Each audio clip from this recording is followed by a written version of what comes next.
Okay, welcome in. We're here, Oakland High School once again, Oakland, Alabama. We're talking confidence. Where does it come from? It's playoff week at Piedmont here on Go Wildcats with head coach Ryan Hall.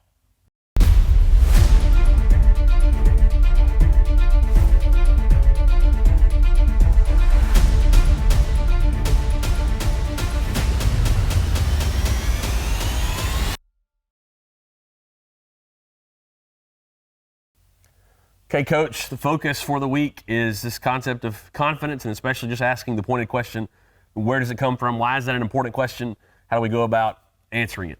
Yeah, I mean, I think confidence is critical in any type of performance or life, how you go about your daily life, all those things. It's important to understand what confidence is. And there's a lot of ways you can define it, but, I've always thought of confidence as, I know I can get the job done, but I also know that if I don't give my best and don't prepare and things like that, I can also get beat.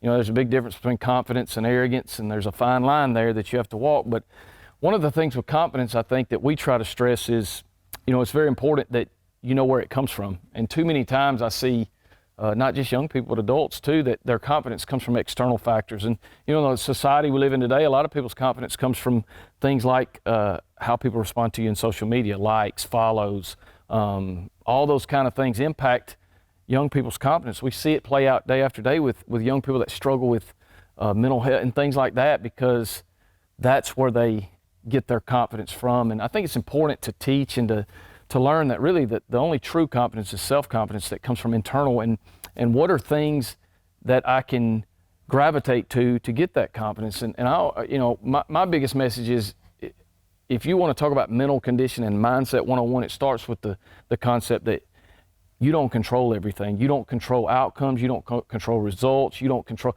If you controlled winning and losing, nobody'd ever lose. Kids don't want to lose. Like they don't go out intending to lose. They want to win. Just sometimes they don't have the ability.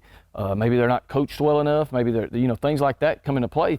But if you had total control over outcomes, you'd never lose. So, if you're getting your confidence from that, from outcomes and results, and what another team's record is, all those kind of things, you're always going to live in this world of this. Your confidence, hopefully, and what we try to get across is confidence should come from competing. I'm just a competitor. All those other things, I can't control a lot of them. I can't control the refs, the weather, who we play, where we play, what time we play, who's healthy, who's not, but I can control how I compete.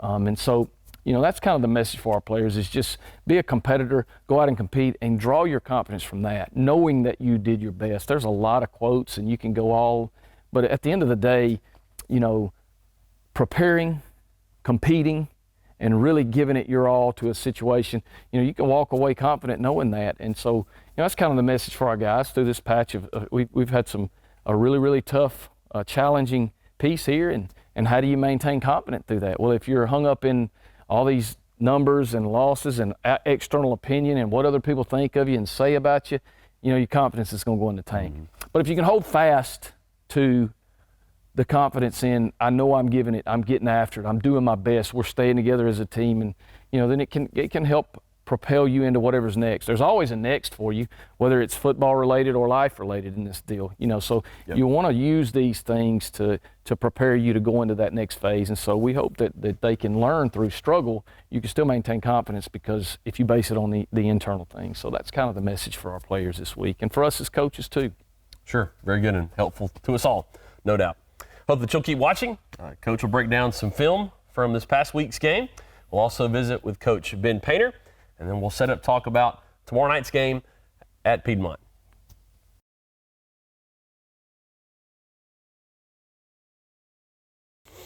Okay, welcome back. We are here with defensive coordinator, Coach Ben Painter.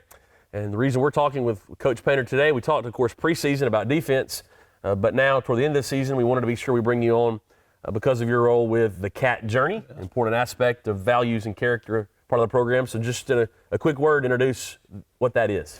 All right, what we do every Wednesday, and we've been doing this since we've been here, we call it CAT Journey. The acronym CAT stands for Care About Tomorrow, and we've put that in place, and it's really just to build young men. not just football players, but men in general for the future. So it starts out when they're young. So some of them get it when when we first got here, they got it when they were seniors. But now that we've been here 4 years, we've had young men that's gone through this the entire time. So they've been, they started as 8th graders and they've came up through this, and now some of them are graduating seniors.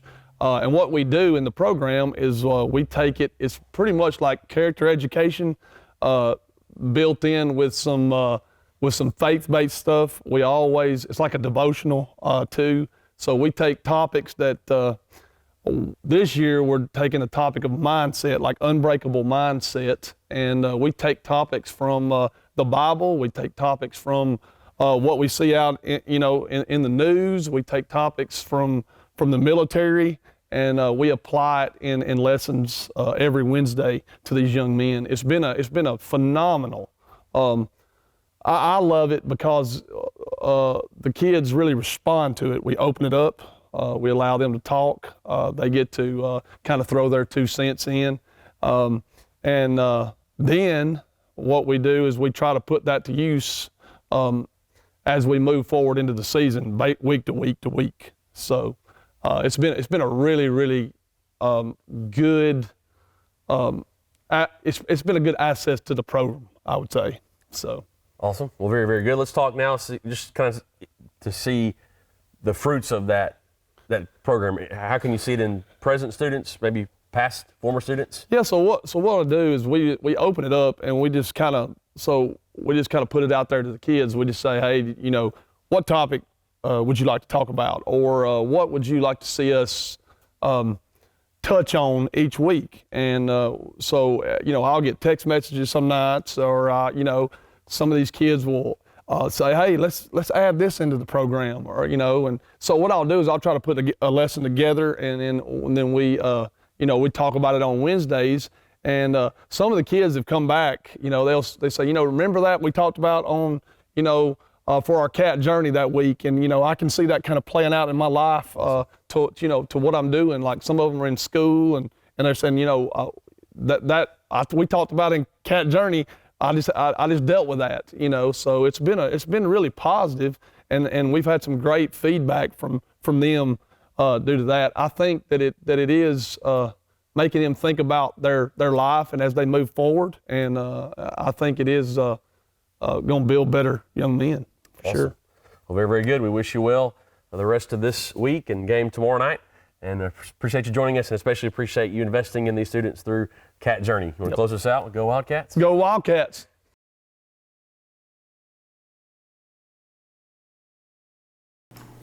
Just a real physical game Friday night against Meek, and some of the highlights. We have a couple of offense and a couple of special teams. I thought one thing we've done, Coach Ward's done a fantastic job this year of coaching our special teams. We've had several returns, done a good job on punt. Just a really good job by him. Here early in the game, this kind of gets us back in the game. I think we're down 14-0 here, and we get a long run by Cason Dickerson on the sweep play. He does a good job of stretching it out. We get the edge set right here with 2 blockers out in front of him, and then he's able to outrun the one guy that's unblocked and get to the corner. And then it's a foot race, and Cason outran him to the end zone for a 74-yard touchdown run. Almost got caught there, but does a good job of getting the ball into the end zone.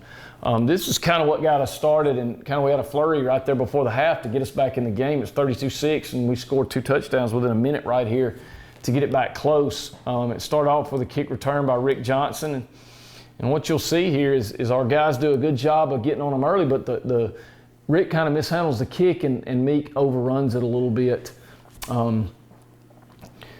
Special teams are such a big part of the game, and you see Rick kind of mishandle it there. But we do get enough on a body right through here to give him a little crease. You can see the crease right there. He makes the one guy miss, and then is able to get the ball back across field on what we call an S-cut and outrun him to the end zone. So a really big play here. I think him dropping it a little bit back here actually hurt him because these guys overrun it. See how they overrun the ball right there, and he's able to get back underneath them. And once he gets out into the open field, he's able to outrun him to the end zone. So good job by Rick right there of capitalizing on a special teams opportunity and scoring the ball. The very next play, we go for 2 and get it, and then we onside kick. Brady Jones comes out, and you're going to see him right here just kind of punch one past the first line. The ball's on the ground, kicking around. Our guys do a good job of hustling down. That's Luke Martin with just playing with good effort and getting there. Getting to the ball. Ricochets off, and he's right there in position to get it and give us another chance right before the half. Trace Cagle did a good job of kind of getting us down close here with about 40 seconds left. We get a matchup on the edge out here we want, throw the fade ball. Bridger does a good job of just catching the ball, running underneath the fade ball, outside shoulder, getting his body in position, creating some grass for Trace to throw that into, and catching the fade ball. So really proud of our guys and on that little piece there where they got after it and got us back in the football game. Good catch and throw by Trace and Bridger there. 2 10th graders, by the way.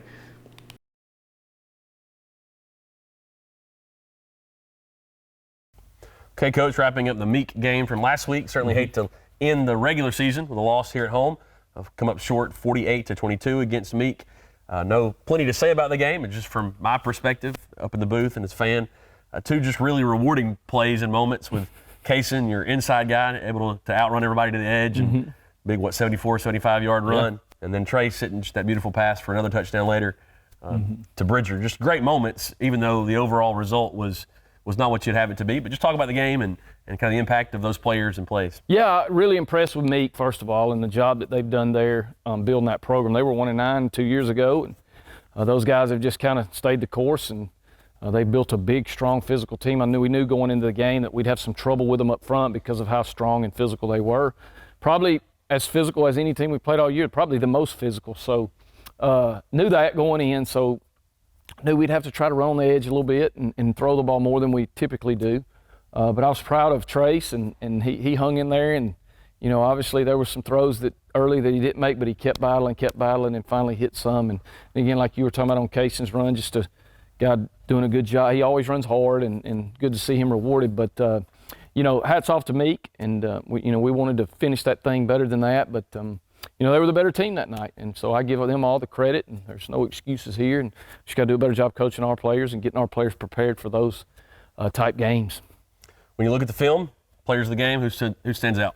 Yeah, on offense, Rick Johnson was the offensive player of the game. He had several catches and tallied up some yardage and did some really good things without the ball. I thought and I always pay attention to that, because to me, when the ball's not coming your way, that's kind of an indication of how much you care about your teammates and the team. And I thought he did a good job of running routes hard. Maybe when the throw was obviously going somewhere else, did a better job blocking in the run game.